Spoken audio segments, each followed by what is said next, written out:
Welcome back to the Energized Power tutorial series. Today I will show you how to transport items automatically. Item conveyor belts can be used to transport items. There are 3 tiers of item conveyor belts and all conveyor belt machines. The basic tier operates at 2 operations per second, that is 10 ticks per operation. The fast tier operates at 3.33 operations per second, that is 6 ticks per operation. This is 1.67 times faster than the basic tier. And the express tier operates at 10 operations per second, that is 2 ticks per operation. This is 5 times faster than the basic tier and 3 times faster than the fast tier. There are 2 crafting recipes for the basic item conveyor belt. The first option is easier for early game. It requires 2 iron plates, 1 redstone dust and 3 pieces of leather. And the second option is easier for automation. It requires 2 iron plates, 1 redstone dust and 3 pieces of dried kelp. Item conveyor belts can be loaded with hoppers, item conveyor belt loaders and other means of item transportation. If items are loaded in the direction of the belt, they will be placed at the beginning of the belt, otherwise they will be placed in the middle of the belt. Items will be inserted into machines and other containers like chests automatically. Items in the last position of the conveyor belt can also be extracted. A wrench can be used to configure conveyor belts. It can be crafted with 2 iron nuggets and 2 iron ingots. You can configure a conveyor belt slope by right-clicking while holding the wrench. Ascending belts will connect to belts which are 1 block in front and 1 block above the current belt. Descending belts will connect to belts which are 1 block behind and 1 block above the current belt.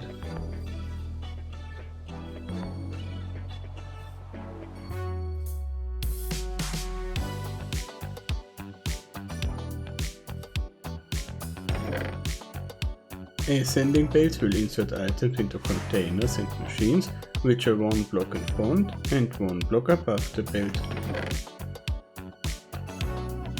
Item conveyor belt loaders extract items from machines and containers and load them onto a belt. The basic item conveyor belt loader can be crafted with a basic item conveyor belt, a hopper and some cobblestone blocks. The block face with the small square is the output and the block face with the large square is the input. The item conveyor belt loader has an internal storage which can hold a single item. Item conveyor belt loaders extract items from machines and containers and load them onto a belt. Item conveyor belt loaders can also be placed vertically facing upwards or downwards. They cannot insert items into machines or containers. You always have to place a conveyor belt between the output of the item conveyor belt loader and the machine you want to insert the items into. Item conveyor belt loaders can be stacked. You can place multiple loaders in a row. They can also unload items from conveyor belts and put them onto another conveyor belt. Item conveyor belt loaders can be disabled with a redstone signal. This can be used to make a conveyor belt toggleable with redstone.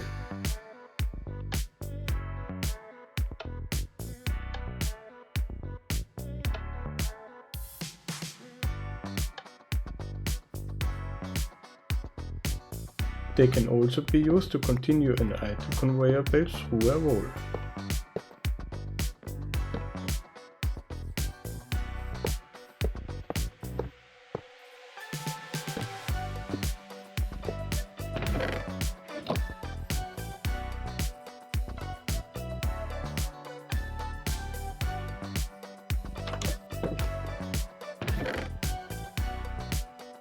Item conveyor belt switches can be used to switch items to different outputs. The basic item conveyor belt switch can be crafted with a basic item conveyor belt loader and some other resources. The block face with the large square is the input, and the block faces with the small squares are outputs. The green light indicates that the output is currently active. The active output can be toggled with redstone. They have no internal storage. Items are transferred from the incoming belt directly to the outgoing belt. They can only be loaded or unloaded with conveyor belts. Item conveyor belt switches cannot insert items directly into containers. You always need to place a belt between the item conveyor belt switch and the container. They cannot be stacked either. You always need to place a belt between two switches. Item conveyor belt mergers merge items from multiple inputs evenly to a connected output belt, and splitters split items from one input belt evenly to all connected output belts. The crafting recipes of the merger and splitter are very similar. Both require a basic item conveyor belt loader, cobblestone, a redstone dust, and 3 iron plates. The only difference is the position of the redstone dust. For the merger the redstone dust is on top, and for the splitter the redstone dust is on the bottom. The block faces with the large squares are inputs, and the block faces with the small squares are outputs. They have no internal storage. Items are transferred from the incoming belt directly to the outgoing belt. They can only be loaded or unloaded with conveyor belts. Conveyor belt mergers and splitters cannot be stacked either. You always have to place a belt between two mergers or splitters. Item conveyor belt sorters can route items to different outputs using filter rules. The basic item conveyor belt sorter can be crafted with a basic item conveyor belt loader, 4 cobblestone blocks, 2 iron blocks and 2 redstone blocks. The block face with the large square is an input, and the block faces with the small squares are outputs. The color coding matches the color coding in the GUI. They can only be loaded and unloaded with item conveyor belts. They have no internal storage. Items are transferred from the incoming belt directly to the outgoing belt.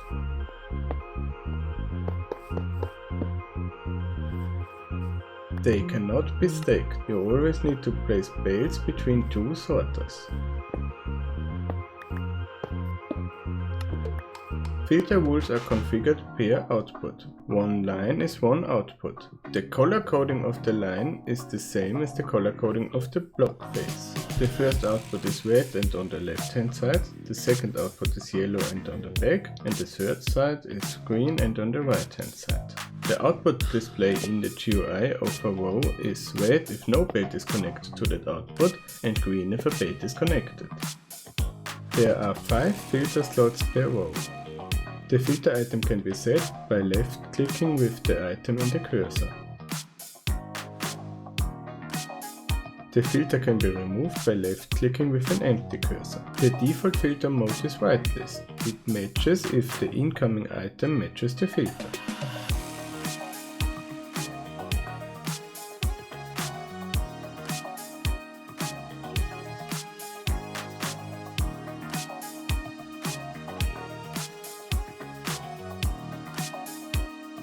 The blacklist mode matches the incoming item if it does not match the filter.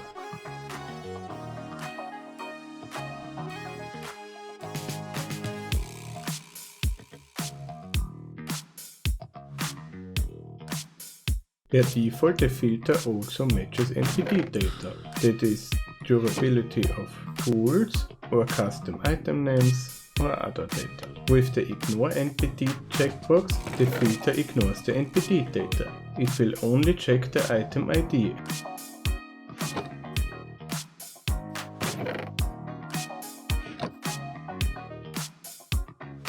The Ignore NPD checkbox is also compatible with the blacklist mode.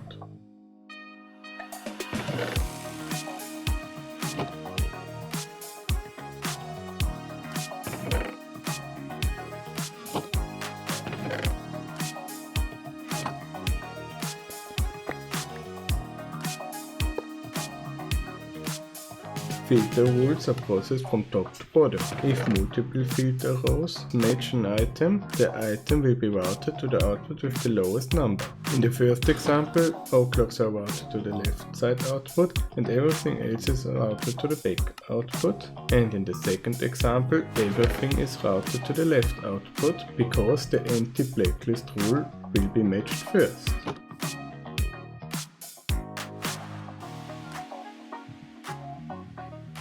If an incoming item does not match any rules, a redstone signal will be emitted and the machine stops.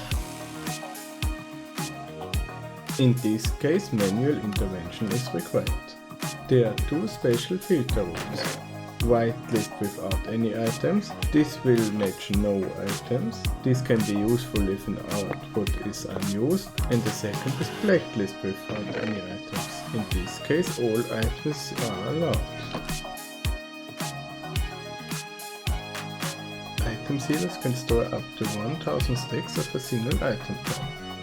There are 5 tiers of the item silo. The tiny item silo can hold 50 stacks, the small one can hold 100, the medium sized can hold 250 stacks, the large item silo can hold 500 stacks and the giant item silo can hold 1000 stacks. The tiny item silo can be crafted with a barrel and 8 iron plates. The small item silo can be crafted with a tiny item silo, 4 iron blocks and 4 iron plates. Items can only be inserted and extracted with hoppers, conveyor belts and other means of automatic item transportation, like item pipes from other mods.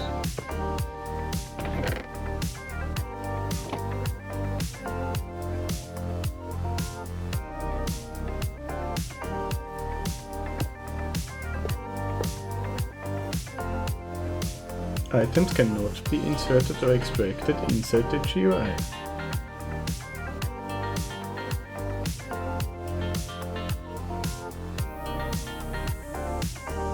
You cannot insert different item types in a single silo. The item ID and the NPT data must be equals. Today you have learned everything there is to know about automatic item transportation in Energized Power. In the next episode I will show you more about automation with the AutoCrafter and Redstone. Thank you for watching. Consider subscribing and hitting the bell for more awesome videos like this one. I will see you next time.